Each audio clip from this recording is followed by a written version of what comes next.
Olá, gestores da hotelaria. Bem-vindos ao 44ª edição do podcast Gestores da Hotelaria. Estamos aqui nos estúdios da rede Prime de Comunicação, no qual já fazemos o nosso tradicional agradecimento por nos oferecer toda essa estrutura técnica e humana para realizarmos o nosso programa. Quero agradecer à Federação Brasileira de Hospedagem e Alimentação, FBHA, na pessoa do presidente Alexandre Sampaio, a Associação Brasileira da Indústria de Hotéis de Minas Gerais, ABIH-MG, na pessoa de Patrícia Araújo, Flávia Araújo, Flávia, no qual já também damos os parabéns pela posse de ontem, no seu segundo mandato à frente dessa importante entidade que representa a hotelaria mineira e brasileira. Quero agradecer também os nossos convidados que estão aqui pela primeira vez no programa, com um novo cenário, com uma plateia pequena, mas de alta qualidade de representação do nosso turismo, da nossa hotelaria e da nossa gastronomia mineira. Agradecer a presença da subsecretária de Turismo de Minas Gerais, do Estado de Minas Gerais, Patrícia Moreira. Agradecer a presença de Flávia Araújo, presidente da BIHMG, de Marina Simeão, diretora de Promoções e Inovação. Se eu falei errado, você me perdoa. Marina, da Belotu, a empresa mineira de turismo de Belo Horizonte. Agradecer também todos aqueles, tem mais convidados aqui, a minha amiga e diretora do Sindicato de Hotéis, Bares e Restaurantes de Poços de Pouso Alegre. Meu Deus do céu, hoje eu fiquei nervoso. Rosana Ferraz, a presença de Patrícia Dias, né, da Lavanderia Fama. Agradecer também a presença, tem de olhar, do Dr. Rui, presidente, fundador da rede San Diego de Hotéis. Deixa eu olhar, se eu esqueci. A minha amiga Ariadne Leite, né, presente mais uma vez aqui conosco, já participou como convidada também. Como é de costume, eu passo a palavra para o meu amigo e parceiro nesse projeto, Martin Van Slius, para fazer as honras da casa e apresentar a nossa convidada de hoje. Martin, eu estou aqui com a sensação que eu senti quando eu tinha 9 ou 10 anos, que eu ganhei o meu Autorama Estrela Super 8. Eu não me continha de felicidade. E hoje é a mesma sensação que eu estou tendo aqui. E, por favor, apresente a nossa convidada especialíssima de hoje. Pois é, Marcos Valério, a gente é amigo aí há muitos anos. Eu não peguei a época do seu Autorama, não sei se ele tinha piloto ou não, carrinho, né?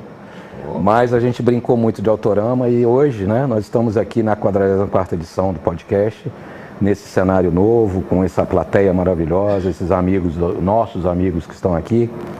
E é uma honra muito grande, né, poder estar aqui nesse dia, nessa manhã, encerrando o mês das mulheres, né, o nosso podcast especial do mês de março, dedicado às nossas mulheres queridas, que tanto crescem, tanto fazem a hotelaria acontecer e o turismo.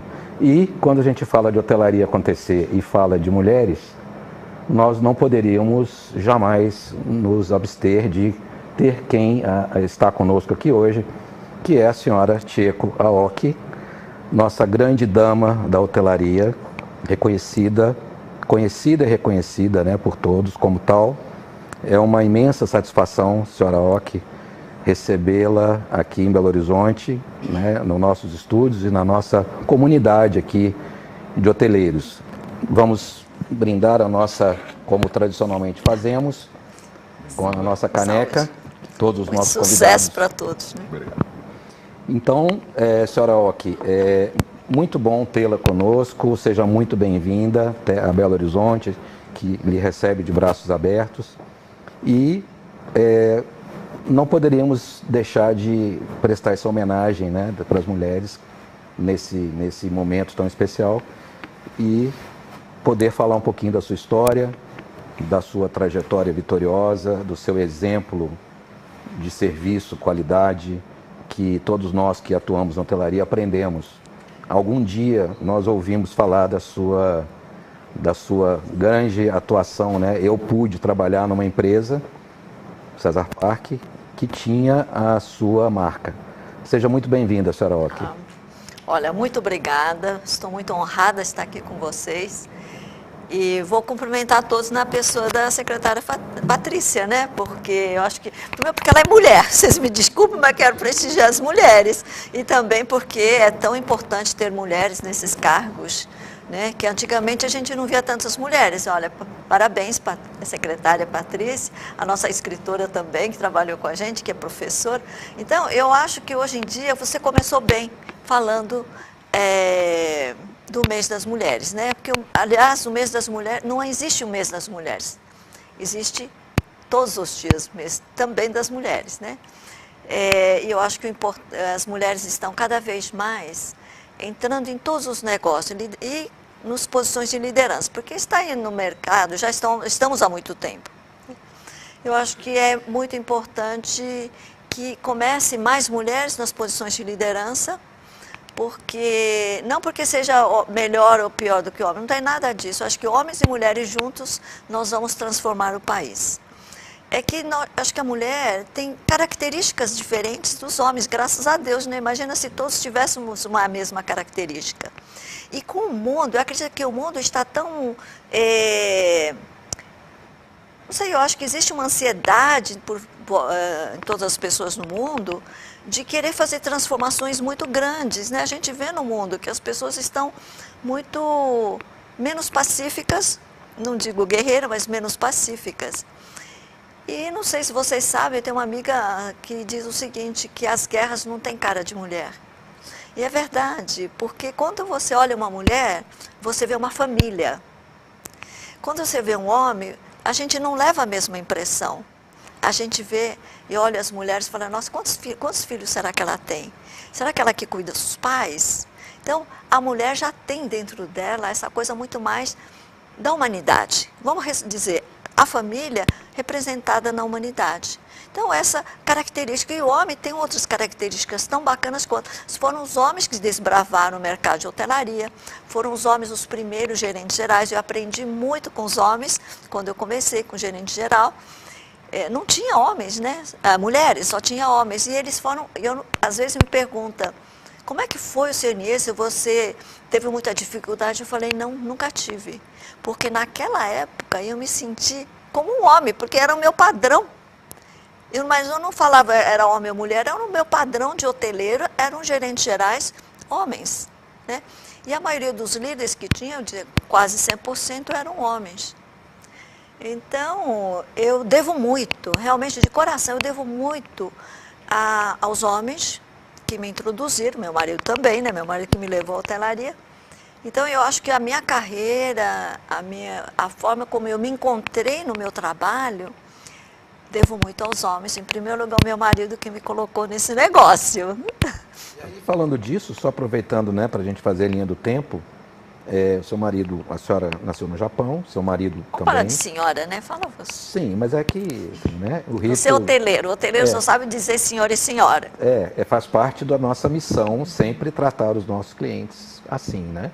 A gente aprende isso nas melhores escolas. O seu marido, então, lhe apresentou a esse meio. Eu costumo dizer que a hospitalidade, a palavra feminina não é à toa, né? A hospitalidade, porque eu acho que já está genuíno na mulher a arte de bem receber. Recebe na casa, o ato de receber em casa, né, já é uma atitude de hospitalidade. Como que foi isso na sua vida? Como que a senhora chegou através do Sr. Oki? O Sr. Oki já tinha vou hotéis? encurtar. Não, vou encurtar. Porque a história é muito longa, né? Eu não vou conseguir contar minha história longa em 2 minutos.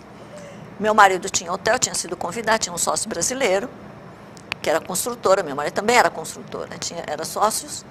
E uma época ele teve que sair, né, e deixou os hotéis com ele.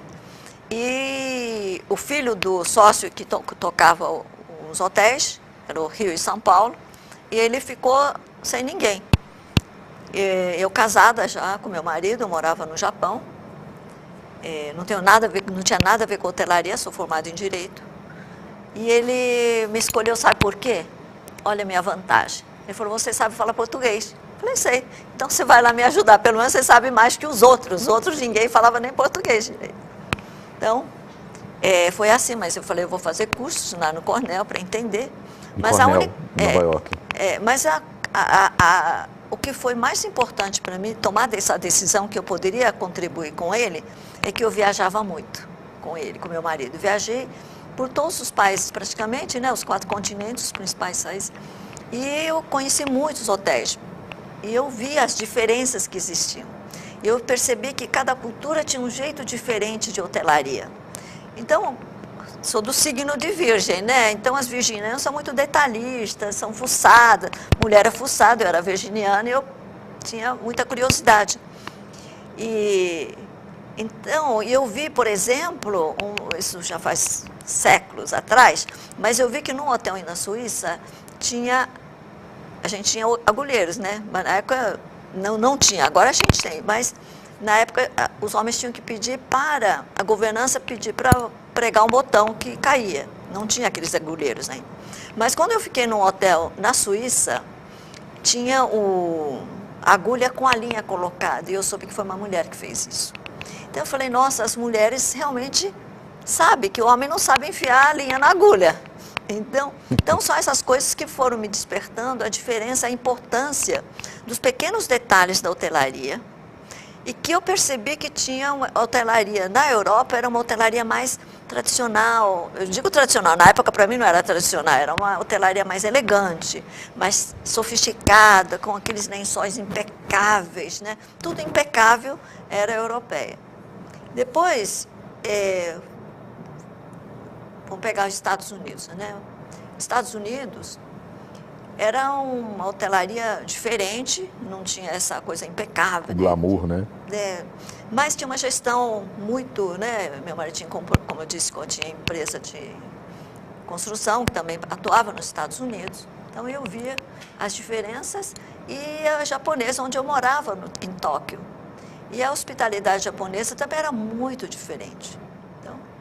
E o Brasil, que eu conhecia, também tinha uma hotelaria, muito poucos hotéis na época, mas as pessoas, a cultura era muito diferente. Então, é como se você estivesse rodando como uma máquina de, como é que chama, liquidificador, você vai rodando, tudo se mistura, mas cada um tem depois você deixa o seu sabor. Então, eu vi que a hotelaria era mais ou menos isso.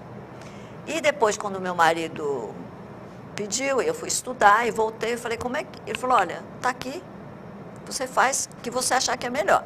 Claro que ele não era tonto, né, de me deixar, mas ele falou, você pode, faz um plano, tem a verba e tal. Tá bom. E na época tinha o Maxud estava no topo, eu tinha acabado de inaugurar, né, com o Frank Sinatra, aquela coisa do Maxud, maravilhoso, um hotel inovador na época, né, só tinha acho que o Hilton e o Maxud, e o Caesar Park, hotel 5 estrelas, Rio e São Paulo. E aí eu falei, olha, nossa, aliás, muitos dos hóspedes do hotel tinham ido para o Maxud. E o hotel estava realmente com uns 25%, 30% de ocupação, porque também ficou meio sem gerente uma época. Eu preciso fazer alguma coisa, né? Meu marido falou, você pode fazer o que você quiser, mas não gasta dinheiro. Mas não gaste. Criatividade. Não gaste muito. Falei, um pouquinho posso. Falei, tá bom. E criatividade, olha, as mulheres que estão aqui sabem que as mulheres têm muita criatividade, né? Porque a mulher, dentro da família, ela que se vira quando tem dinheiro. Então, e aí, o que eu fiz? Todos os hotéis tinham, na época, suítes presidenciais. A gente também tinha. 2 presidenciais. Falei, então eu quero fazer a melhor suíte do Brasil. Porque não tinha. Só tinha presidencial, também tinha presidencial. Eu falei, eu não quero mais presidencial, eu vou fazer uma suíte imperial. Eu fiz, você conhece, aquela suíte grande, sim, enorme, eu fiz tudo diferente, trouxe louças pintadas à mão, tapetes maravilhosos, então uma suíte fantástica para poder receber reis, rainhas e imperadores, e foi isso que aconteceu. Então foram chegando os top VIPs, naquelas suítes maravilhosas, Eu tinha uma presidencial, uma imperial, deixei uma presidencial. E também fiz algumas reformas depois dessa suíte. Coloquei o primeiro restaurante japonês de luxo, Marico. que na época nem tinha restaurante japonês, só tinha restaurantes na Liberdade. E como eu sabia que eu sabia que a comida japonesa era muito saudável, e que no futuro você ser saudável era uma coisa importante, porque eu já via essa tendência no Japão. Então eu coloquei um restaurante japonês top. Acabei com, a gente tinha no rooftop, tinha piscina, essas coisas, deixei uma piscina pequena e eu botei o restaurante. E mudei também o restaurante da entrada, né? Bom, então foi assim que eu consegui trazer, né, o hóspedes top de novo, o presidente de empresas. E uma coisa muito interessante na época, não sei se você lembra, a gente carimbava os guardanapos com os nomes dos hóspedes, coisa ridícula hoje, mas a gente fazia, a gente dava de presente, fósforo. Sim, na minha gerência nesse hotel, num período, a gente ainda mantinha, até porque os nossos clientes japoneses da sua época, da Mitsui e todas as outras empresas japonesas, eles tinham o hábito já de ter esse mimo. Então a gente preservava. Mas hoje você pensa, você dá guardanapo e fósforo de presente para hóspede, VIP. E a suíte imperial, onde nós tínhamos aquele kimono maravilhoso numa vitrine, sim, a senhora não tem ideia de quanto, às vezes, a minha governanta da época, né, a Ariadne, se estivesse lá também teria essa preocupação, como que a gente fazia para mover aquela vitrine. Tinha um medo tremendo daquele kimono lá da época antiga, samurai, daquilo sim, se desfazer. Era uma preocupação, e as pessoas, os hóspedes que hospedavam lá, ficavam encantados, né? E só para concluir, o livro de ouro, o último, com a assinatura do Hirohito, não, do Akihito, e toda a família imperial, ele foi preservado, isso esteve na minha mão, e eu digo para a senhora, eu tirei isso de dentro de uma lixeira. Nossa! Acredite se quiser. Madonna... A gente teve Madonna. Aliás, Madonna tem uma história muito interessante, que a Madonna se hospedou e ela alugou um carro igual ao meu que eu tinha na época. E eu estava querendo entrar no hotel e não conseguia, porque aquele mundaréu de gente, de fãs, querendo encontrar com a Madonna. E quando eu passei com o meu carro, que era igual ao da Madonna, todo mundo queria entrar queria avançar no carro. Eu falei, desculpa, não é a Madonna. Eu falei, é a dona, brincando, não é a Madonna, é a dona. Aí, quando eu cheguei no hotel, eu falei, ai, gente, que coisa, ainda bem que eu falei que era a dona, porque senão não me deixavam passar. Daí o Diego Canteras, Joe Canteras, que todo mundo conhece, falou assim, que era diretor de desenvolvimento nosso, ele falou, não é a Madonna, nem é a dona, é a Mandona que chegou. A Mandona, é a Mandona que chegou. Então, são coisas engraçadas que aconteceram, mas eu acho que naquele hotel, então foi assim que eu comecei, coloquei muita inovação, gastando muito pouco, transformei o hotel num hotel que era dos anos 70, num hotel, não digo moderno, mas clássico, consegui fazer as transformações, mas eu acho que a mudança mais importante que eu fiz, não tinha quase meninas, só para trabalhar na recepção e algumas camareiras, não tinha quase mulheres. E estava começando a surgir as grandes executivas se hospedar no hotel. E os homens ficavam olhando, achavam que eram mulheres de programa, sei lá o que é. Então, eu contratei 2 meninas, jovens, e orientei, olha, vocês vão estar aqui no hotel para cuidar das mulheres executivas não só executivas, as mulheres que se hospedam aqui com a gente. Porque eu acho um constrangimento as mulheres não comerem no apartamento, pagando a mesma diária, porque se sentiam constrangidas no restaurante. Isso não pode acontecer. Vocês vão ficar coladas, se elas forem para o restaurante, se quiserem na companhia, vocês vão estar lá no café da manhã, no bar, etc. Então, foi assim que surgiu o Guest Relations Mulher no Brasil. E ela é uma delas, eu vou contar essa história engraçada, porque história de hotelaria, de pratos, cozinha, você já sabe de muitos. Eu vou te contar os fatos vividos, né? E aí, tinha uma executiva de um banco americano, uma vice-presidente americana que se hospedou. E eu disse para essa guest, né, tinha uns 20 anos, falei, olha, por favor, você cuida dela, uma executiva super importante de uma grande empresa, de um grande banco americano. Então, você fica coladinha, atenda. E um dia perguntei para ela, e aí, a nossa vice-presidente está boa? Ela disse, está ótimo. Falei, o que você tem feito? Falei, olha, ela não sabia se ia separar do marido, ela se confidenciou comigo, que estava preocupada no Brasil, não sabia o que. E falei, aí, pensei, né? O que vai fazer uma menina de 20 anos com uma alta executiva de banco, americana ainda, o que ela vai poder fazer? Falei, aí, o que você fez? Falei, sabe, eu levei ela para uma cartomante. Porque menina de 20 anos. Falei, mas por que você faz um negócio desse? Você não pode fazer isso. Você invadir a privacidade das pessoas. Ela falou, não. Ela gostou tanto que voltou na cartomante. Então, existem coisas, sabe, que a gente tem o pressuposto de que ela nunca vai se ofender se você apresenta uma, né? Mas olha, gente é sempre gente, não importa o cargo. Então, e ela foi e gostou. Então, foi assim que eu criei várias posições de mulher.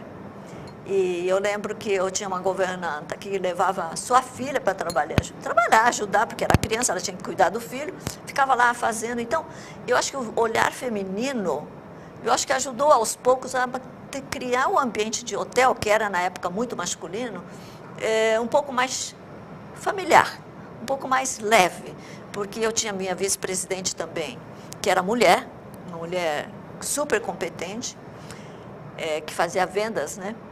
E que a primeira mudança que ela fez, por exemplo, quando os VIPs, geralmente a equipe do hotel ia lá, falava com os presidentes da Ford, por exemplo, Derebir. Olha, venha conhecer que a gente reformou o hotel. A gente ia. Ela ligava e falava assim, olha, senhor presidente, nosso hotel está lindo, que o senhor tem que vir ver. Pessoalmente, venha ver. Então, a gente fez algumas mudanças que talvez só as mulheres tivessem feito na época. Então, ele veio, visitou o hotel, tomou um café com a gente, gostou e tal. Então, não precisava passar por várias etapas. Era gerente disso, gerente daquilo, que via ver se servia para o presidente deles. Não, a gente telefonava direto, então isso era com e ganhava tal do guardanapinho com o nome. Então, hoje lembro que a gente fazia com muita... a gente não achava que era uma coisa extraordinária, nem que era uma coisa muito diferente. A gente achava que aquilo faria bem para a pessoa. A gente não questionava, a gente só pensava na pessoa, no cliente. Então, fazia bem. E foi assim também que a gente introduziu o pó de ouro, porque eu ia muito para o Japão e tal, e eu vi que os japoneses colocavam pó de ouro nos eventos festivos. Eu falei, vou levar para o Brasil, porque eu acho tão lindo, né? E aí fui pesquisar. E que os japoneses tomavam, desde a época dos samurais, tomavam pó de ouro junto com chá para curar das doenças que fazia bem para o fígado. Bom, o que me disseram, eu falei, eu trouxe. E quando a gente fazia as festas mais, né, refinadas, eu comecei a colocar pétalas de ouro no champanhe. Aí ficou famoso que a gente tomava champanhe com pétalas de ouro. Então, foi assim. Eu acho que é muito importante a gente ter um olhar de inovação, né? Não é o dinheiro. Claro que o dinheiro faz parte. Mas inovar com o que você tem, pensando o que você pode oferecer de melhor para o seu cliente, que esse sempre foi o meu olhar. E que você vai fazendo inovação sem querer. Não quero inovar, não é isso que eu quero fazer. Mas você inova porque, às vezes, não existe no mercado. Então, quando eu fui o primeiro que montei um restaurante japonês, fast food, né, que não tinha. Então, eu acho que, como eu disse, né, os homens me abriram todos os caminhos e eu tive a sorte mesmo. Eu tive a sorte de criar coisas que naquela época não tinha ChatGPT, então era muita novidade que você podia estar criando. Agora eu não sei mais como é que a gente cria, né? Porque todo mundo, você vai lá, todo mundo sabe o que faz o mundo inteiro. Então talvez não seja mais novidade. Então mudaram foi assim. Os tempos, né, Marcos Valério? Bastante. O pessoal deve estar impressionado. Só a senhora me fazer ficar calado. Né, pessoal? Olha, grande verdade. Nossa. Fico aqui quietinho, só quero ouvi-la. Imagina. Porque toda essa experiência, todo esse conhecimento, essa sensibilidade. Agora, na linha do tempo, senhora Oki, o CISA foi inaugurado em 1970... 75, 7, por aí. Era para ser escritórios, por isso que tinha aquela formatação. O de São Paulo, né? Só para lembrar os nossos, né? Nós tínhamos o hotel no Rio, São Paulo e Buenos Aires. Depois vieram outras aberturas. Buenos Aires a gente fez um hotel muito bacana, E olha, era um terreno desse tamanho, conseguiram fazer um hotel. E olha, eu fui em um hotel pequeno, acho que tinha uns 200 apartamentos, 180 apartamentos, e foi tão fácil. Olha, como é que é a cultura? Os argentinos têm uma cultura, assim, de ter tido um passado muito rico. Então, todo mundo tinha muito bom gosto, todo mundo estudava muito, tinha música clássica o tempo todo. Então, eu consegui, nós conseguimos fazer um hotel em tempo recorde. E eu que sou chata em decoração e tal, eu não tive nem que meter o bico, porque eles fizeram uma coisa maravilhosa, eles tinham muito bom gosto. Então, eu acho que uma andorinha, eu sempre digo que uma andorinha não faz verão, é a força do todo. E na hotelaria, eu vi isso quando eu fiz o hotel da Argentina. E, aliás, lá eu fiz uma inovação também, que o terreno era pequeno e a gente tinha que fazer 3 opções de restaurantes. Então, tinha o café, restaurante francês, italiano e o japonês. Meu marido queria um restaurante japonês num espaço que só cabia 2 restaurantes. Aí nós fizemos 3. Aí eu tive que fazer uma cozinha central. Você imagina uma cozinha só para servir os 3 restaurantes, comida japonesa e tal.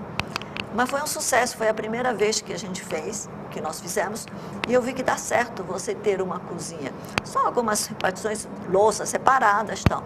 Mas a gente conseguiu fazer o primeiro restaurante japonês em Buenos Aires, né? Foi muito legal. E lá, era tão bacana, eu gostava muito de Buenos Aires, porque muita gente saindo de suas casas, as mulheres muito bem arrumadas, os homens de terno. Sabe para quê? Para vir tomar café no hotel.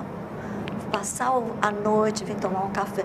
Eu acho aquilo tão civilizado, sabe? Dá um tempo para a mulher. Falei, nossa, o marido vem aqui, a mulher toma um cafezinho, eles fumam um charuto. Bacana, né? A gente não tem mais isso. Só para datarmos, a senhora volta para o Brasil em que ano para assumir as operações? Não, eu sempre fui. Meu marido morava no Japão e eu morava no Brasil. A gente continuamos viajando muito. Sim. Daí meu marido, nós fizemos hotel em Taiwan, fizemos em Portugal, da Alemanha, que foi o melhor hotel do mundo, que meu marido comprou e a gente estava administrando. Fizemos, aliás, meu marido com esse sócio, que era hoteleiro, o melhor hoteleiro que eu já vi na vida. Se eu contar a história dele, é maravilhosa. Que ele compraram um hotel pequeno, feio, lá em Los Angeles, e Beverly Wilshire, é o Beverly Wilshire Hotel, onde foi filmado A Linda Mulher. Então, ficou transformado, né? E eu passei por todo esse processo e aprendi muito com esse hoteleiro. E uma coisa interessante, olha, pequenas coisas que marcam a gente para a vida. Quando ele estava fazendo o hotel, ele falou, Tcheco, você que gosta de jardim, eu vou te dar um presente. Eu falei, o quê? Ele falou, vem ver. Ele tinha feito o banheiro da área do lobby com papel de parede que parecia que você estava entrando no jardim. Você nem fazia as necessidades, era tão, sabe? Parecia que você estava no meio do mato, assim, ao ar livre. Era tão lindo. Então, tem pessoas muito criativas, né? Aprendi muita coisa com ele. Mas, enfim. E aí, fizemos Beverly Wilshire e vários outros, temos uns 10 hotéis. Né? Fortaleza, na época era do Cisa Park, os 5 estrelas, que a diária do Nordeste toda era baixa. Eu falei, a gente não vai cobrar. Eu era da rede, né? Hoje ele é o Gran Marquise. Então, na época, eu falei, nossa, a gente vai abrir um hotel 5 estrelas, com a mesma tarifa que se praticava no mercado. Eu falei, nós vamos dobrar a diária e todo mundo vai agradecer. E todo mundo falou, imagina, né? Não vai ficar vazio o hotel. Eu falei, não, o hotel merece. A gente tem que dar dignidade ao hotel. Você está abaixando o padrão? Não, a gente vai. Dito e feito. Foi super aceito e a gente acabou transformando a diária média de todo o Nordeste. Então, mas só contar uma coisa muito interessante, que não é comigo, mas eu acho que vale a pena a gente conhecer. Esse meu amigo, Bob Burns, uma vez eu estava ele tinha hotel em Nova York, ele me convidou para tomar café da manhã. Ele falou, Tcheco, você vai comer melão, que está uma delícia. Eu falei, tá bom, vamos comer melão. Aí chegou uns 2, 3, terceiro, quarto melão, ele ia experimentar. Ele falou, não serve. E aí, quando chegou, tipo, 5º melão, né, pedaço, ele falou, agora tá bom, agora você come. E eu fiquei desesperado, porque eu vi o custo, né, que tudo isso. Ele falou, como é que você vai fazer isso? Não. Quando a gente diz que é excelência, Não é no quinto teste, excelência tem que ser da primeira vez. Para isso ele treina na cozinha. O treino é na cozinha, não é com você. E se ele não acertou, não comprou certo, o problema é dele. Ele tem que resolver isso. Às vezes dói no bolso. Então, aquilo, nunca esquecer, a excelência é da primeira vez. A gente não testa a excelência com o cliente. Sempre diz. E outra coisa que ele me ensinou, ele fez uma rede de hotéis que chamava Regent Hotels. Começou em Hong Kong, tinha na Austrália, tinha vários, fez em Nova York também, depois ele vendeu também. Porque hotelaria muda muito de mão, né? Ele tinha hotel, ele que criou aquele, o Four Seasons hoje era Regent Hotel. Ele vendeu Regent para Four Seasons. E aí, quando ele estava montando o hotel, e eu sempre lá colada, porque era meu professor, né? Ele disse, olha, aqui nesse hotel eu vou fazer duas coisas diferentes. Fazer a decoração, ele era americano, mas Hong Kong era colônia inglesa. Colônia inglesa. Então, ele falou, eu vou colocar coisas inglesas e jeito Hong Kong, oriental. Então, aquele estilo tipo Jean Amertano, foi ali que nasceu. Ele colocou meio aquela cor de madeira que usava na Inglaterra, o design, etc. E a coisa que mais me impressionou, eu aprendi para a vida, ele fez vários restaurantes e ele falou, Chico, eu não vou colocar nenhum prato florido aqui. Por quê? Ele falou, não, veja o tamanho do hotel, veja quantos restaurantes eu tenho, espaço de eventos muito grande. Se eu colocar pratos diferentes, eu vou ter muito custo. E a equipe vai se confundir. Então, um prato que é de outro vai estar aqui. Então, eu não vou facilitar a vida de todo mundo, vai facilitar o bolso do investidor, que ele era operador, né? Facilitar o bolso do investidor e vão facilitar os colaboradores. Vão fazer tudo branco. Todos os pratos do hotel eram brancos. Foi assim que nasceu a louça branca para a hotelaria. Então, sempre tem alguém que pensa não apenas no seu hotel, pensa em como facilitar a vida das pessoas, né? Então, quando a gente monta um hotel, eu penso sempre, será que isso vai ser bom para para o cliente e também para quem vai operar? Porque não adianta você fazer coisa mirabolante, que dá trabalho para a equipe, primeiro que a equipe não vai fazer direito, coitados. Então, hotelaria é um negócio de pensar nas pessoas, de todo lado, em pensar no investidor. Claro, você tem que dar rentabilidade, você tem que pensar no investidor, gastar o menos possível. E falar em gastar menos possível, eu tenho mais um caso muito bacana, né? Parece que eu vim contar casos aqui. Sim. Não, para a gente ter um histórico da hotelaria, porque a hotelaria vai se transformar. Muita gente deve ter. Então, eu acho interessante, no seu podcast, que é tão legal, pedir para as pessoas contarem os cases que eles fizeram que mudou a hotelaria. Né? Tudo eu estou te contando porque houve alguém que mudou, né? Algumas coisas eu mudei. Então, quando eu estava fazendo um hotel lá mobiliando o hotel do Morumbi, em São Paulo, 400 apartamentos. E acabou o dinheiro. Eles falaram, não tem mais dinheiro, entre investidores, né, do condomínio. Eu falei, puxa, não tem dinheiro, e agora, né? Ele falou, olha, Chico, você tem que ver o que você pode retirar. Então, eu estava no quarto, eles queriam que eu tirasse alguns móveis, algumas coisas. Eu fiquei olhando, falei, nossa, tem uma cadeira só, eu vou tirar, não posso. Tem isso, umas coisas só. Aí eu fiquei pensando, daí eles falaram, eu falei, bom, então nós vamos fazer o seguinte, não tem nada para tirar, a única coisa que eu posso tirar aqui, que eu já não gostava nada, era a coxa. Então eu falei, olha, então nós vamos fazer o seguinte, nós vamos tirar a coxa, fazer um pedaço de pano desse tamanho assim, para fazer de conta que a coxa está dobrada. Porque você não pode dar o choque de você não ter nenhuma coxa. Porque os hóspedes estão acostumados a deitar e botar um sapato em cima da coxa. Né? Então, eu tinha que deixar um pedaço da coxa não, né? Tecido. Falei, então você pega um pedaço de tecido, coloca como se fosse coxa e já deixa arrumada a cama para a gente ter só uma arrumação de cama. Então, porque na época faziam 2 vezes, de manhã. E abertura de cama no final do dia. E abertura de cama. Então, vamos poupar tudo de uma vez. Então, vou fazer uma abertura só, deixar a cama arrumada de manhã e sem a coxa, só deixa dobrado, né? E só vem finalizar qualquer coisa para dar uma passada se o quarto está desarrumado. Foi assim que nasceu a coxa, como é que chama? A peseira. Peseira. Foi assim que nasceu a peseira, eu tirei a coxa e a gente começou a fazer só uma arrumação de cama, em vez de 2. Em 6 meses o mundo tinha adotado isso. Nem no mundo tinha.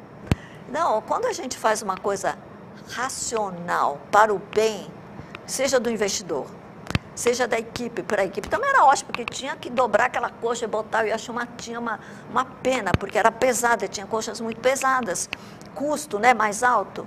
Então, eu tenho certeza que ainda tem muita coisa a melhorar. Eu olho pelo buraco da agulha. Eu olho, porque eu acho que é importante você, o que você pode ir transformando. Os pessoal, quando estão fazendo decoração, me chamam e ficam... Eu cheguei, às vezes eles não gostam, porque eu olho tudo, mas olho de baixo, de cima. Só falta botar o espelhinho do vaso assim para olhar como é que é o vaso. Mas eu acho que é importante, porque para mim, eu tenho que pensar em quem limpa, né? Em quem vai usar o dinheiro do investidor, né? Então, tudo isso faz parte. Então, quando a gente pensa, isso te digo sinceramente, quando eu olho para mim, eu não consigo fazer nada.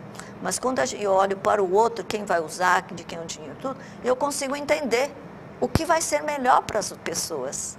Então, uma sugestão que eu faço para os jovens, nunca olhe para si, sempre use para o outro. Porque, afinal de contas, a gente vive para o próximo. Você vive para a sua família, né? Sempre a gente, quando a gente nasce, alguém olha para você, a mãe, o pai, e fala, que bonitinho, né? Alguém está olhando para você. A vida é relacionamento.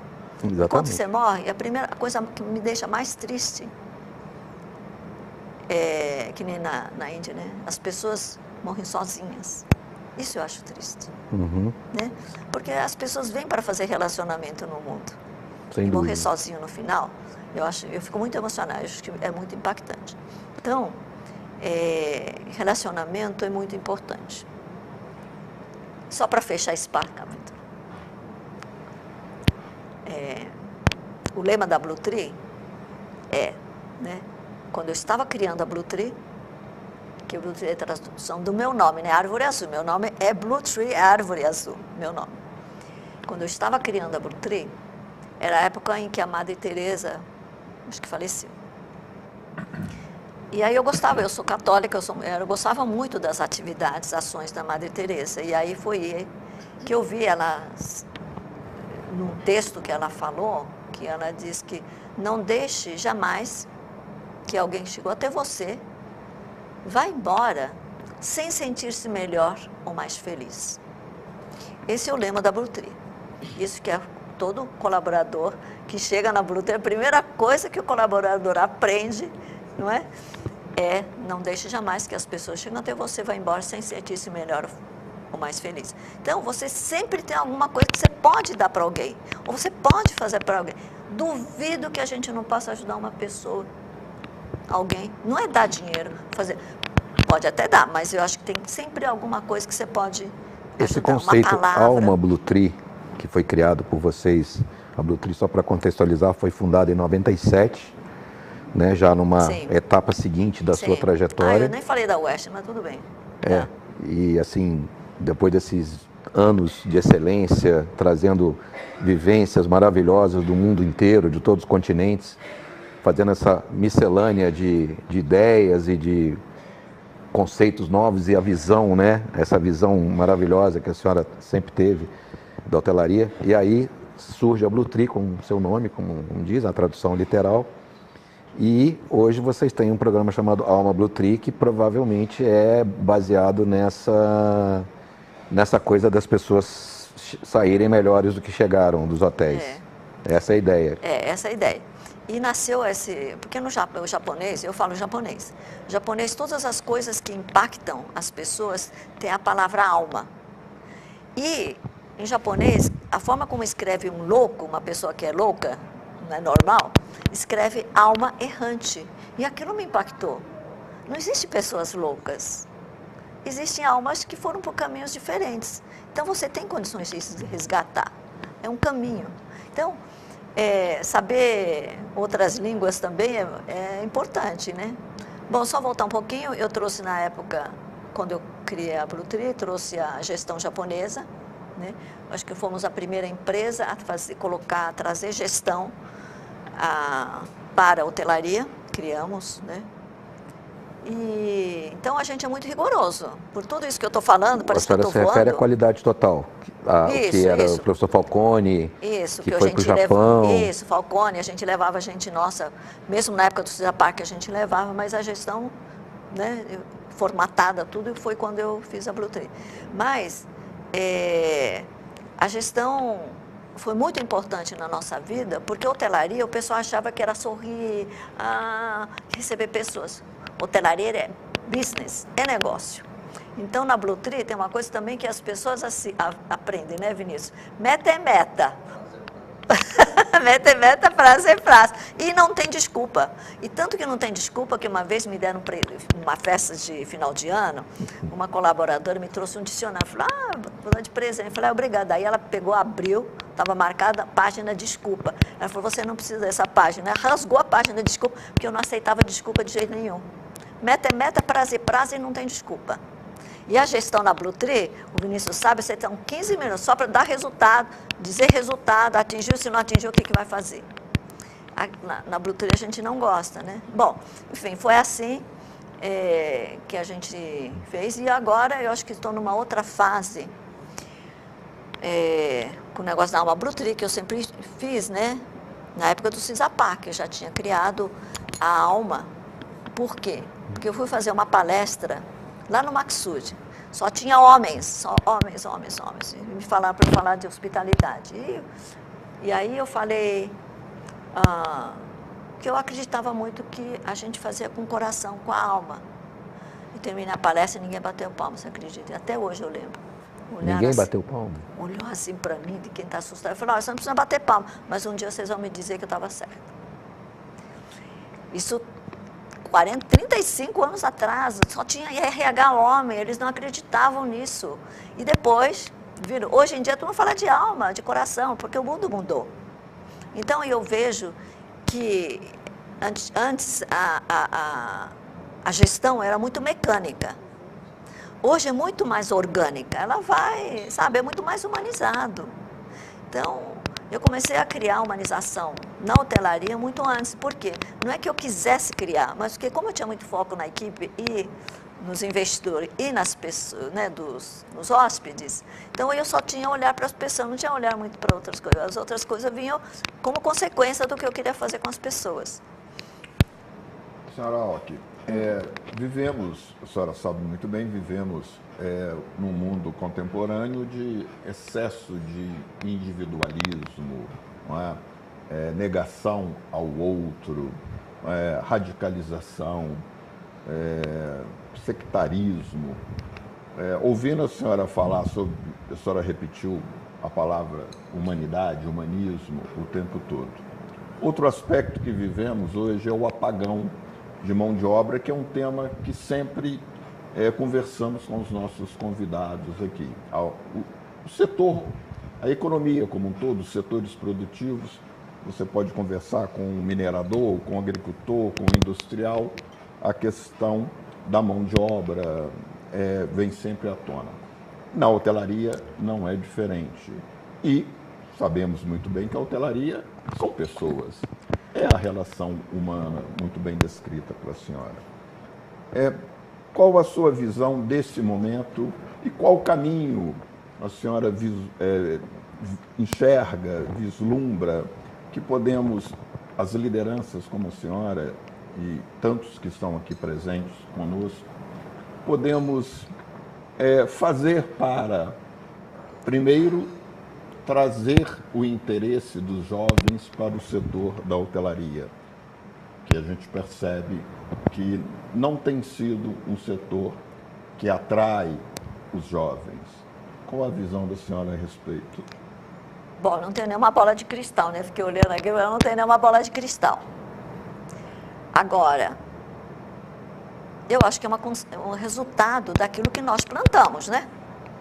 Nós criamos os nossos jovens. Eles não vieram, passou esse tempo todo. Qual a educação que a gente deu? Como é que a gente criou esses jovens? Então, fomos parte da causa, entendeu? E nós temos que ser parte da solução também. Eu vejo os jovens, infelizmente, a gente também sofre a mesma coisa, né? Já querem, assim, querem saber o que ele vai fazer. Qual é o meu carro? O que eu vou fazer? Eu falei, primeiro vamos ver o que você sabe fazer, né? Eles não querem passar por todas as etapas, mas quem que criou eles assim? Fomos nós, foram os pais, foram as escolas, foi o governo, mas tudo nós. Então, nós estamos pagando por aquilo que nós criamos, eu acho. Sofro as mesmas coisas.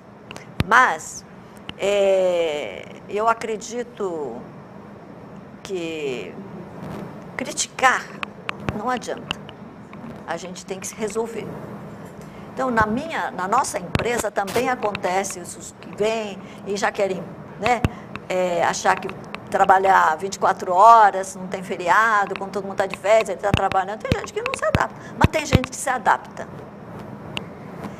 E eu vejo por que as pessoas na nossa empresa ficam muitos anos. Ou então eles oferecem de cargo de gerente para oferece CEO, com benefícios enormes. Eu não seguro ninguém. Não gosto. E eu acho que eu gosto de investir nas pessoas que ficam conosco. Porque está indo, eu vou investir? Não, que aí vai.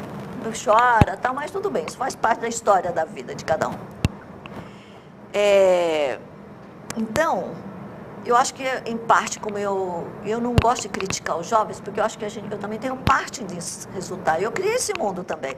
O mundo como está agora, e daqui para frente vai ser pior, porque cada vez menos temos pessoas preparadas para trabalho mais profundo. A gente aprendeu trabalhando, pensar com um trabalho mais profundo. Porque a gente não tinha tanta facilidade. Você tinha que fazer conta, você tinha que lembrar do número de telefone.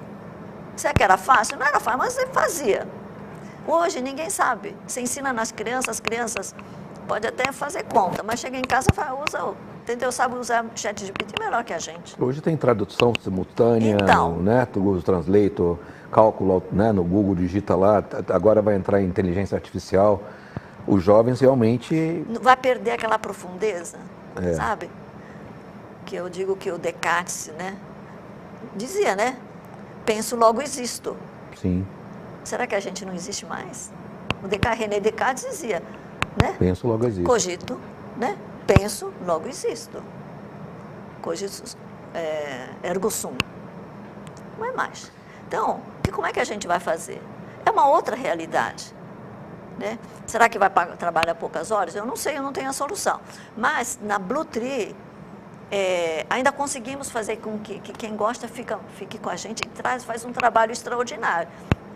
Os jovens, né? O Vinícius sabe. Vinícius, ele entrou jovenzinho, está com a gente. Porque eu acho que eu dou para eles alguma coisa que eu espero, que esse é o meu objetivo, que eu espero que toque o coração deles. Primeiro, e eu quero muito que eles se desenvolvam. Todas as pessoas da a gente investe no desenvolvimento. Quero que eles cresçam. Eu acho que isso é como uma mãe, né? Ou um pai. Nós somos pais, então os pais delegaram e a gente tem que fazer com que a pessoa aprenda e cresça. Teve condições de dar uma chibatadazinha, mas eles vão crescer.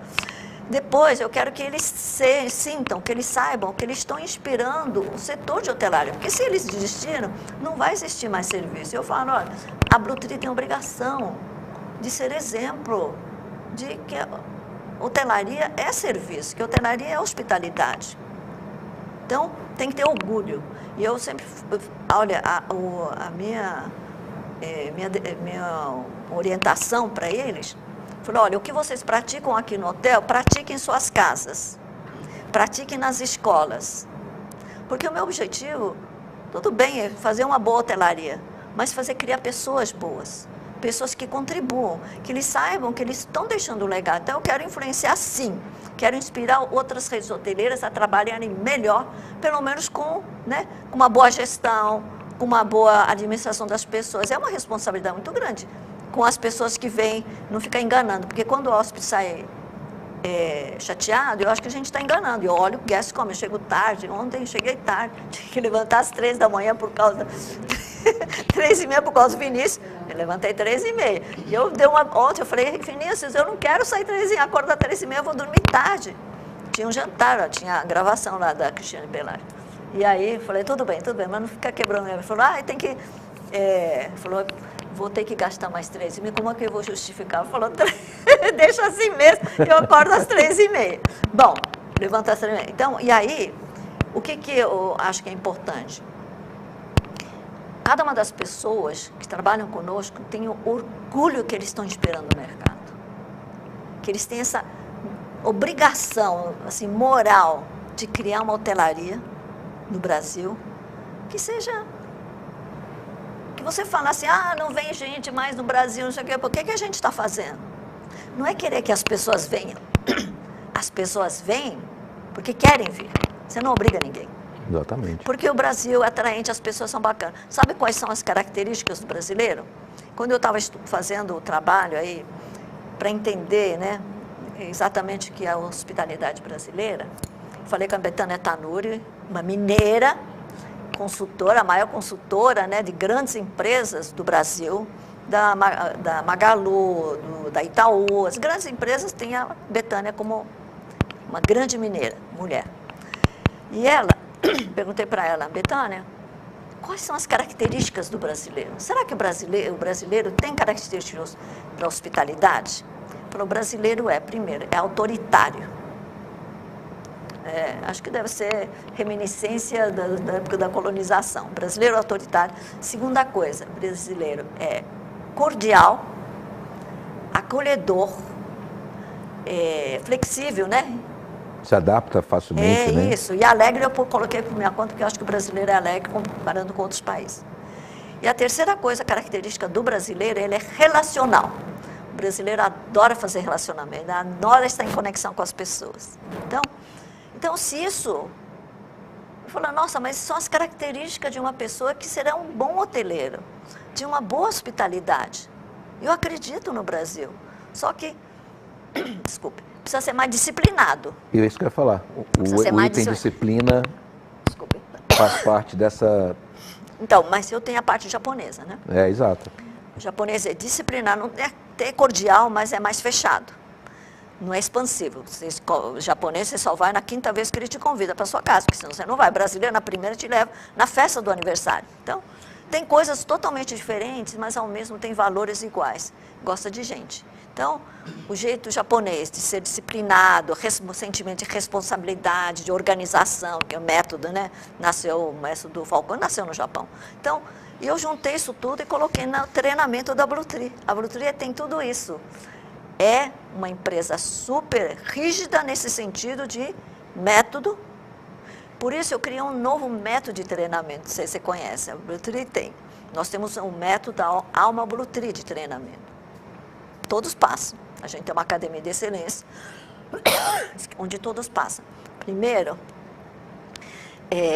nós temos 7 atitudes de bem receber. Então, atitudes de bem receber, sorrir, olhar nos olhos, interagir com todos, são 7 atitudes.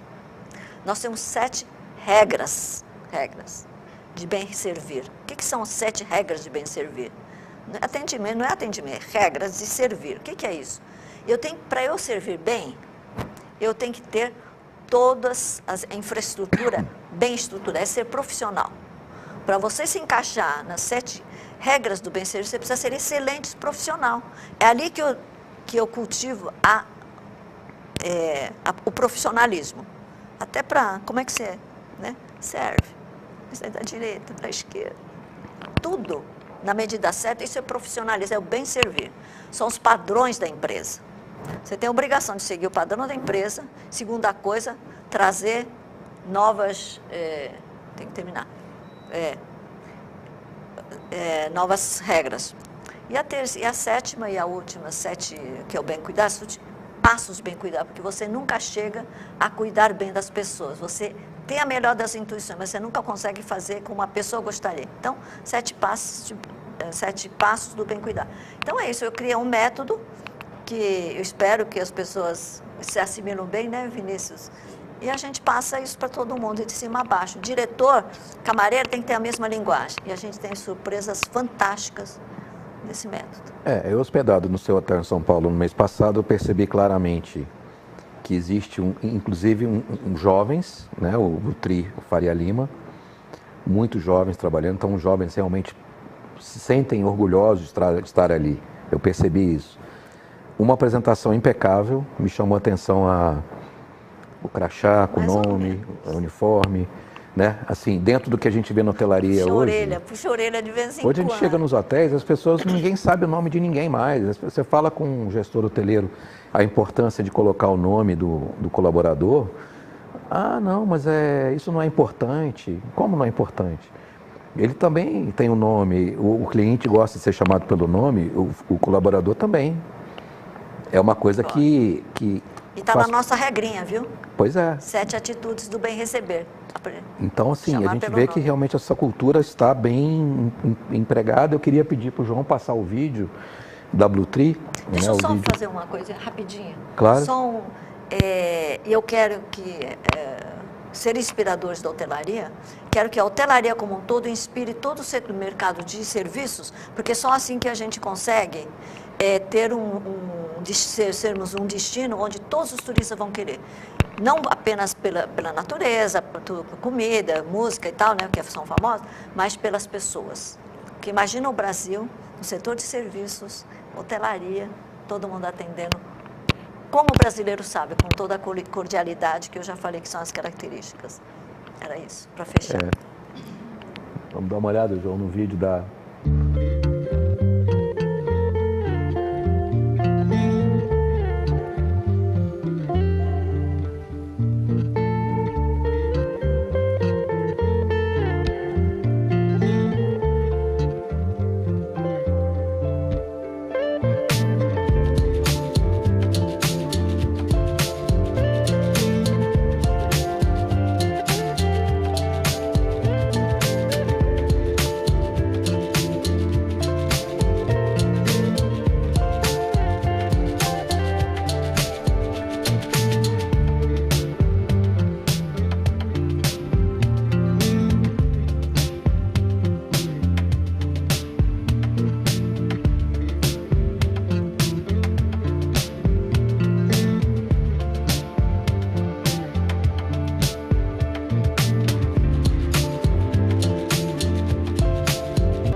Uma hora voou, mas também, né? E eu ainda ganhei nota por bom comportamento. Quietinho aqui, que coisa, hein?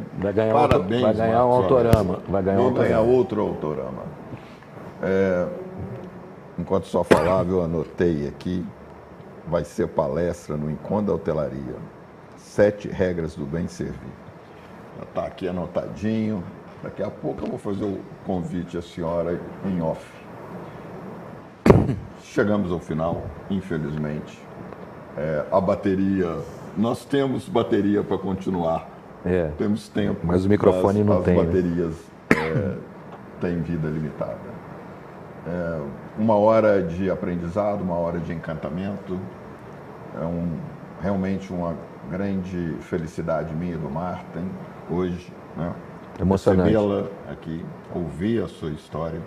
Uma parte dela, é claro, que precisaríamos de horas e horas para sugar tudo que a senhora tem de bom. Mas você sabe por que eu pude contar tudo isso? Porque eu não conto tudo isso, não.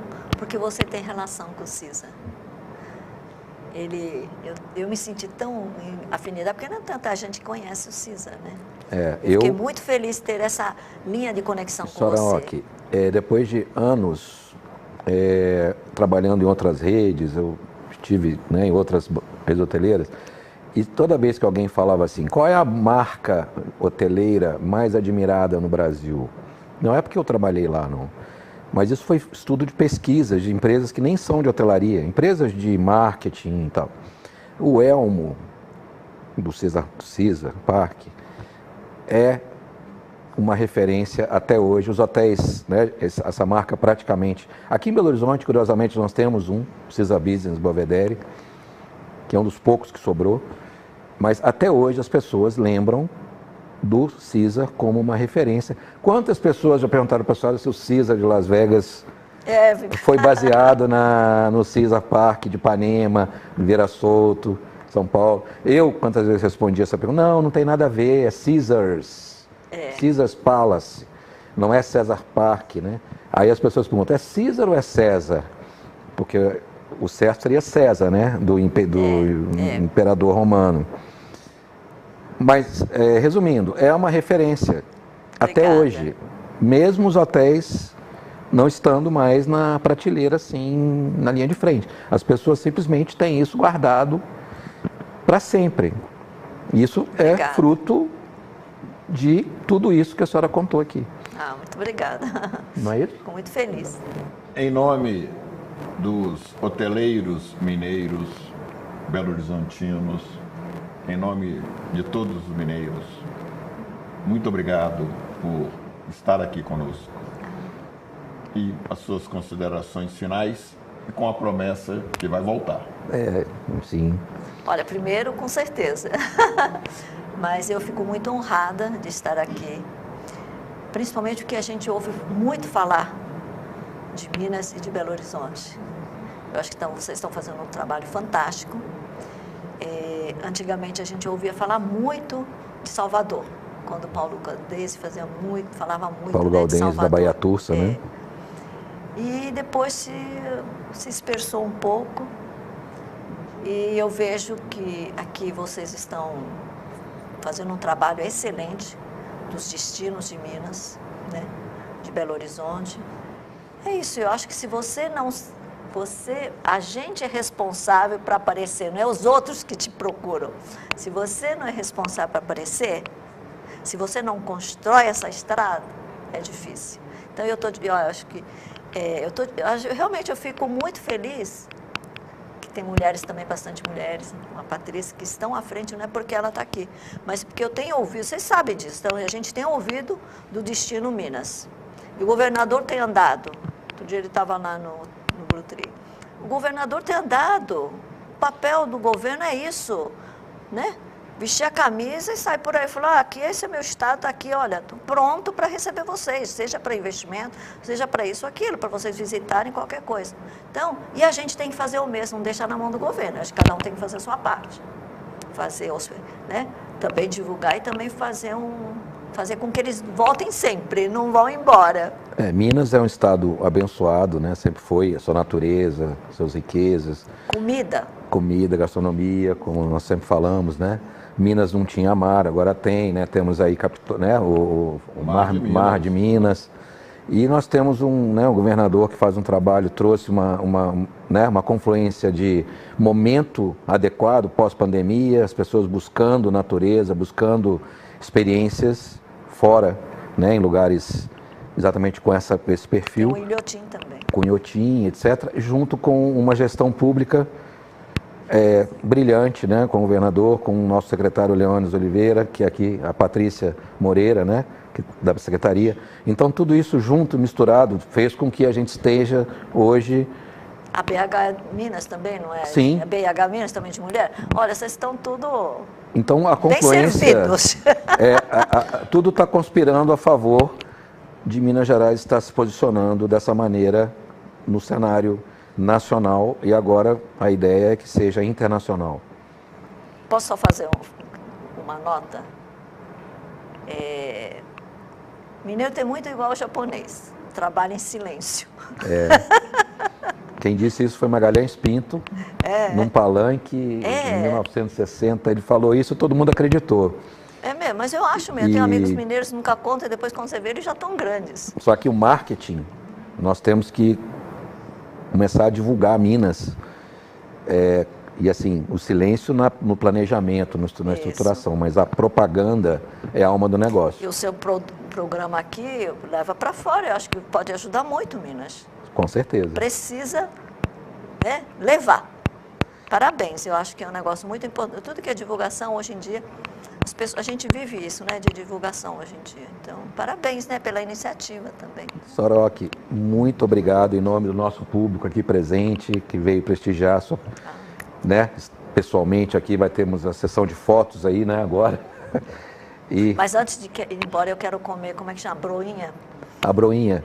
O pão de queijo a senhora experimentou. Eu já comi. Aí levaram embora. A broinha mineira tem que sair, né? Não, sai correndo agora, eu vou lá no Mercado Central buscar para a senhora. Não, como lá no aeroporto, pode deixar no aeroporto a gente. Muito obrigado pela presença, foi uma honra para nós. Eu que agradeço. Eu não nem nos meus maiores sonhos, né, assim, quando criamos essa ideia, eu e o Marcos Valério, eu imaginei que, né, chegaria a trazê-la para estar aqui conosco. Imagina, sou super acessível. Não pergunto quem me convida, viu? Não pergunto o nome, porque é importante. Nunca fizemos isso. Nem sei se vai dar, quer dizer, vai dar certo, vai. Não sei como é que vai ser o resultado no vídeo, mas...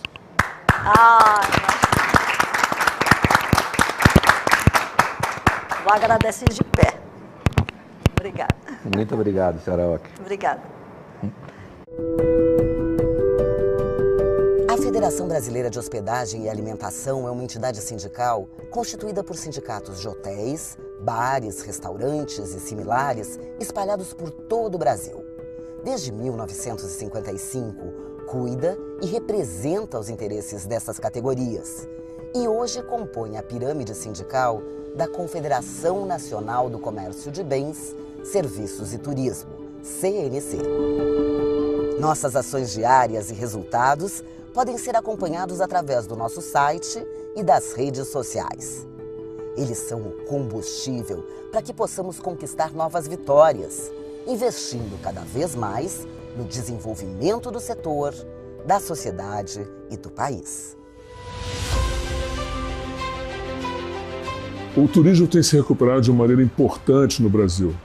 No período pós-pandemia, a hotelaria e a alimentação fora do lar têm demonstrado de maneira importante o quanto nós contribuímos para a economia brasileira. Então vamos buscar sempre como foco na atividade da Federação esse viés de atendimento, sustentabilidade e um processo de melhorar o ambiente de negócio. Podem contar com a Federação para isso.